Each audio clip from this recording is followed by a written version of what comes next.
صفحہ نمبر 263، 263، سیرت النبی جلد اول، سبجیکٹ ہے ریحانہ کا غلط واقعہ۔ اردو زبان میں سرور عالم صلی اللہ علیہ وسلم کی سیرت پر جامع ترین کتاب سیرت النبی صلی اللہ علیہ وآلہ وسلم، علامہ شبلی نعمانی رحمۃ اللہ، علامہ سید سلیمان ندوی رحمۃ اللہ۔ اعوذ باللہ السمیع العلیم من الشیطان الرجیم، بسم اللہ الرحمن الرحیم، الحمد للہ رب العالمین والصلاة والسلام علی رسولہ محمد وعلی آلہ واصحابہ اجمعین۔ زباں پر مومنوں کے جب بھی ذکر تاجدار آئے تو اس کے بعد لازم ہے کہ ذکر چار یار آئے۔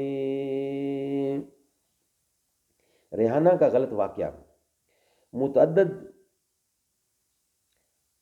ارباب سیر نے لکھا ہے کہ آن حضرت صلی اللہ علیہ وسلم نے کریزہ کے قیدیوں میں سے ایک یہودی عورت جس کا نام ریحانہ تھا، اس کی نسبت حکم دیا کہ الگ کر لی جائے، اور پھر چند روز کے بعد اس کو اپنے حرم میں داخل کر لیا۔ چنانچہ جن مورخین نے لکھا ہے کہ آن حضرت صلی اللہ علیہ وسلم لونڈیوں سے بھی مطمع ہوتے تھے، انہوں نے دو مثالیں پیش کی ہیں، ایک یہی ریحانہ اور دوسری ماریا قبطیہ۔ عیسائی مورخوں نے اس واقعہ کو صحیح قرار دے کر نہایت ناخوشگوار صورت میں دکھایا ہے۔ ایک مورخ نہایت طحن آمیز الفاظ میں لکھتا ہے کہ بانی اسلام جب 700 مقتولین کی لاشوں کے تڑپنے کا تماشا دیکھ چکا تو گھر پر آ کر تفریح خاطر کے لیے، یعنی آگے اس نے بہت کچھ لکھا ہے ناقابل بیان، ناقابل سماعت، لیکن حقیقت یہ ہے کہ سرے سے یہ واقعہ ہی غلط ہے۔ ریحانہ کے حرم میں داخل ہونے کی جس قدر روایتیں ہیں سب واقدی یا ابن اسحاق سے ماخوذ ہیں، لیکن واقدی نے باتصریح بیان کیا ہے کہ حضرت صلی اللہ علیہ وسلم نے ان سے نکاح کیا تھا۔ ابن سعد نے واقدی کی جو روایت نقل کی ہے اس میں خود ریحانہ کے یہ الفاظ نقل کیے ہیں، فَأَتَقَنِّي وَتَزَوَّجَ بِي، پھر حضرت صلی اللہ علیہ وسلم نے مجھ کو آزاد کر دیا اور مجھ سے نکاح کر لیا۔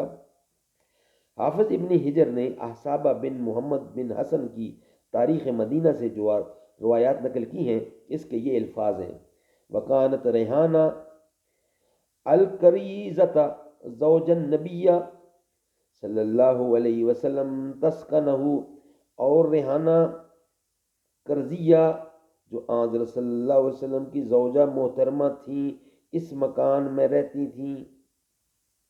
حافظ ابن مندہ کی کتاب طبقات صحابہ تمام محدثین مابعد کا ماخذ ہے، اس میں یہ الفاظ ہیں،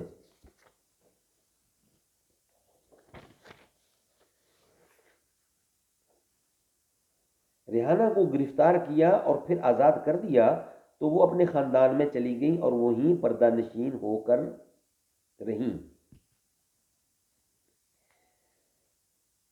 حافظ ابن مندہ کی عبارت سے صاف ثابت ہوتا ہے کہ حضرت صلی اللہ علیہ وسلم نے ان کو آزاد کر دیا تھا اور وہ اپنے خاندان میں جا کر بیویوں کی طرح پردہ نشین ہو کر رہیں۔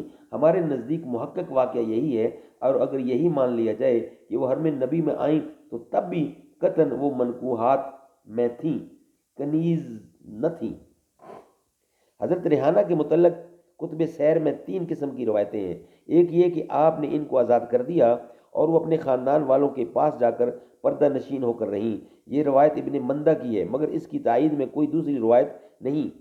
دوسری قسم کی روایت یہ ہے کہ آپ نے ان کو آزاد کر کے مثل دیگر امہات مومنین کے رکھنا چاہا، مگر انہوں نے اس کی غیر معمولی ذمہ داری محسوس کر کے باندی بن کر حضور اکرم کی خدمت میں رہنا قبول کیا، یہ روایت ابن اسحاق کی ہے۔ تیسری قسم کی روایت یہ ہے کہ حضور اکرم صلی اللہ علیہ وسلم نے ان کو مختار بنا دیا تو انہوں نے اسلام قبول کر لیا تو آپ نے ان کو آزاد کر کے ان سے نکاح کر لیا، یہ روایت واقدی کی ہے۔ ابن سعد نے واقدی سے مختلف سلسلوں سے اسی روایت کو ذکر کیا ہے اور واقدی نے اس کو اثبت کہا ہے، یعنی پازیٹیو کہا ہے۔ امام زہری نے بھی زوجیت ہی کی تائید کی ہے بحوالہ سابق تفصیل کے۔ دیکھیے صحابہ، ذکر ریحانہ فتح الباری میں اس کی ڈیٹیل دی ہوئی ہے۔ اللہ تعالی ہمیں سچ سننے کی توفیق عطا فرمائے۔ صدق اللہ العلی العظیم۔